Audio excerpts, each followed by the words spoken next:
Selamat pagi sahabat Alkitab yang terkasih. Marilah kita mengawali hari ini dengan melakukan perenungan akan firman Tuhan. Bacaan Alkitab kita pada hari ini berasal dari kitab Ulangan pasal 4 ayat 7-10. Sebab bangsa besar manakah yang mempunyai Allah yang demikian dekat kepadanya seperti Tuhan Allah kita. Setiap kali kita memanggil kepadanya. Dan bangsa besar manakah yang mempunyai ketetapan dan peraturan demikian adil seperti seluruh hukum ini yang kubentangkan kepadamu pada hari ini. Tetapi waspadalah dan berhati-hatilah, supaya jangan engkau melupakan hal-hal yang dilihat oleh matamu sendiri itu, dan supaya jangan semuanya itu hilang dari ingatanmu seumur hidupmu. Beritahukanlah kepada anak-anakmu dan kepada cucu cicitmu semuanya itu. Yakni hari itu ketika engkau berdiri di hadapan Tuhan Allahmu, di Horeb, waktu Tuhan berfirman kepadaku, suruhlah bangsa itu berkumpul kepadaku. Maka aku akan memberi mereka mendengar segala perkataanku, sehingga mereka takut kepadaku selama mereka hidup di muka bumi, dan mengajarkan demikian kepada anak-anak mereka. Manusia adalah makhluk sosial. Hal ini tentu sudah tidak perlu disangsikan, apalagi diubah. Setiap individu tentu memerlukan praktik sosial untuk menjalani hidup kesehariannya. Entah pada saat ia belajar, menghadapi persoalan, menikmati kebahagiaan, hingga menggumuli beberapa persoalan. Semua itu pasti melibatkan kehadiran orang lain. Sebuah kebahagiaan akan terasa hampa jikalau tidak dapat dinikmati atau dibagikan kepada orang lain. Paling tidak untuk sekadar cerita. Sebuah kesedihan pun akan semakin sulit untuk dilalui jikalau tidak ada orang lain yang memberikan dukungan.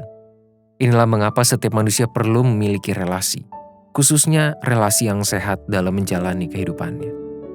Kebutuhan manusia akan relasi yang sehat juga menjadi aspek yang diperhatikan Tuhan dalam proses pembentukan bangsa Israel.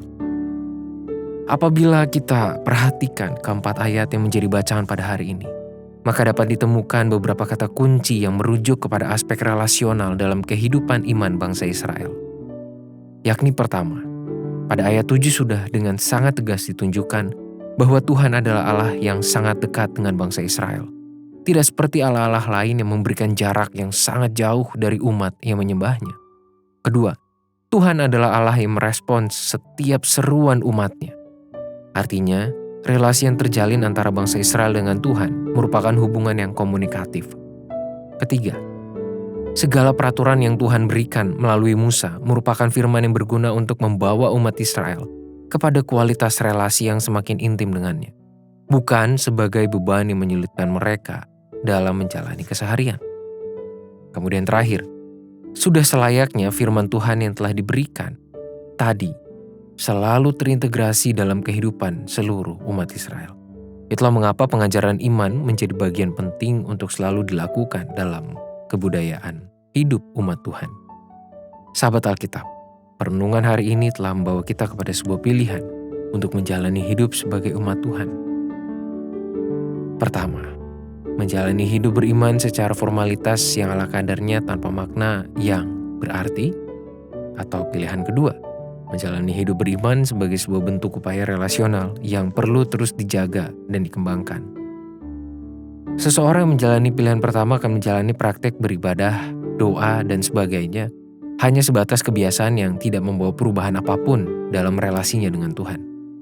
Sedangkan setiap orang yang mengambil pilihan kedua akan menghantarkan ia pada kesadaran bahwa setiap praktik hidup beriman yang ia lakukan merupakan wujud upaya komunikasi yang akan membuatnya menjadi lebih intim dengan Tuhan. Kita perlu mengingat bahwa Tuhan adalah Allah yang relasional, bukan sosok formalitas. Marilah kita berdoa. Tuhan, terima kasih untuk firman-Mu pada hari ini yang mengingatkan kami bahwa kehidupan iman kami, setiap kami memilih untuk percaya dan mengikut Engkau, berarti kami bersedia untuk menjalin relasi dua arah komunikatif antara kami dengan Tuhan. Mampukanlah kami untuk membangun dan mengupayakan relasi yang intim itu. Mampukanlah kami untuk menghargai kehadiran Alkitab, firman Tuhan, yang menolong kami untuk memiliki pengenalan yang semakin baik, semakin kokoh tentang Tuhan. Hanya dalam nama Tuhan Yesus Kristus kami berdoa. Amin.